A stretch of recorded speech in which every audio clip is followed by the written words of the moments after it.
16-year-old Marco Murguia can now play basketball and live a normal life. Hi, Marco.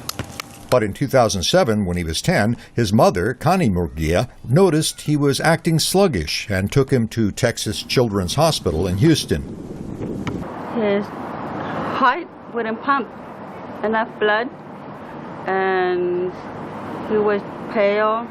Doctors said Marco had a failing heart and put him on a list for a transplant. But the wait for a child's heart can be very long, and Marco spent 3 months on the Berlin heart. Using pumps that match the patient's size, this device assists the ailing heart with tubes attached through the chest.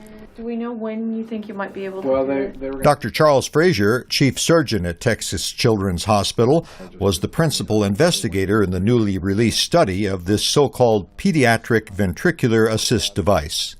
Our hearts are designed to inject the amount of blood that our body needs. So this pump is designed to be commensurate in size to the patient. Usually children who need a heart transplant are kept alive but sedated and immobile, and for only a matter of weeks. But with the Berlin heart, patients remain awake while the pump keeps them alive for as long as 192 days. Blood going through the valve into the pumping chamber, pumped through this valve. These are one-way valves. The blood can only go the direction of the arrows back to the body. Dr. Frazier first used the Berlin heart 7 years ago on a tiny infant. This patient was dying.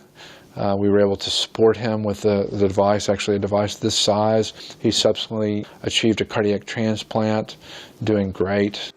Though the study found that around 30% of patients using this device suffered mild strokes, Dr. Frazier said that risk is acceptable given the much higher survival rate the pump achieves. The children who get listed for heart transplant, if they don't get a heart transplant, they're not going to make it. Try again. Dr. Frazier hopes further study will lead to even better devices so that children like Marco Murguia can survive and enjoy active, healthy lives. Greg Flakus, VOA News, Houston.